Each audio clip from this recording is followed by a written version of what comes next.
Oya les Phoenixu, ici le Phoenix que des mangas. Aujourd'hui on va causer de mes 3 animes d'automne 2016 que je me mate. Alors installez-vous bien et laissez-vous guider.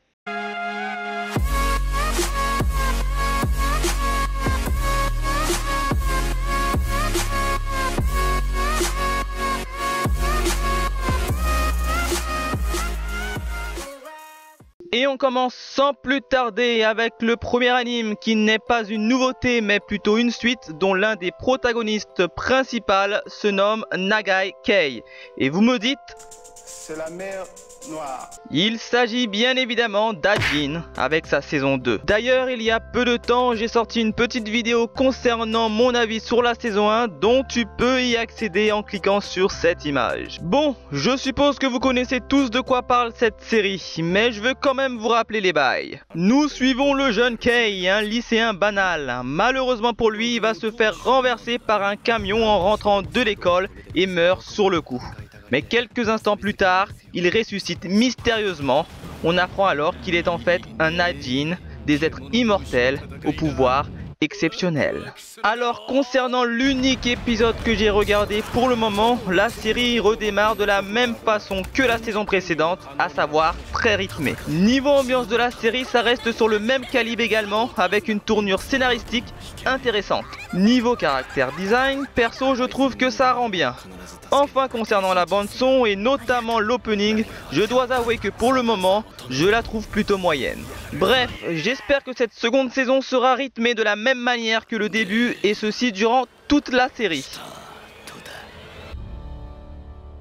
Et on passe au second anime qui a pour titre Blue Divor et démarrons de suite avec son synopsis. Afin de guérir une terrible maladie qui sévit, un médicament fut créé.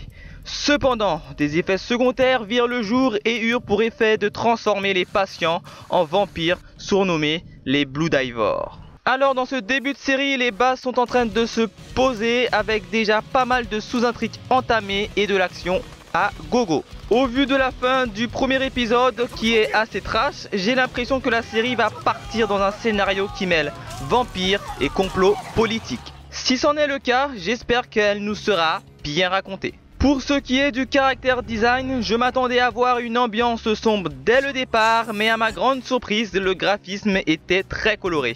J'imagine que l'ambiance plus noire de la série viendra dans les futurs épisodes, en espérant qu'ils ne pratiquent pas la censure. Enfin, en ce qui concerne la bande son, l'opening est plutôt belle, avec un timbre lent mais qui s'accélère par la suite. Bref, début intéressant avec des personnages mystérieux et des sous-intrigues énigmatiques. J'espère que ces deux points ne seront pas bâclés car pour moi et au vu du premier épisode, cette série semble avoir du potentiel. Passons maintenant à la dernière série qui est Nanbaka. L'histoire tourne autour de Yugo, Uno, Nico et Rock, 4 prisonniers qui passent leur temps à s'amuser en tentant de s'évader au grand dépit des gardes. Cependant, la paisible vie de Yugo est bousculée lorsqu'il se rend compte que son passé lui est inconnu.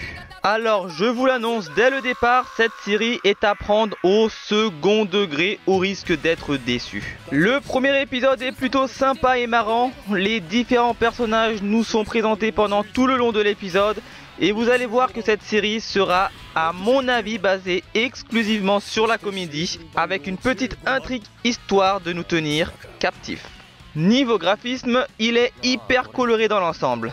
D'ailleurs, je trouve énormément de similitudes avec la série Belzebub dans les exagérations des scènes comiques.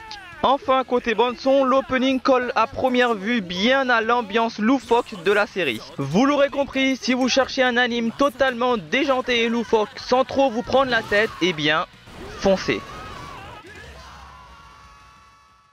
Voilà, c'est tout pour moi. N'hésitez pas à me laisser dans les commentaires vos animes de la saison et à me dire ce que vous en pensez. Sur ce, à la prochaine les Phoenixu.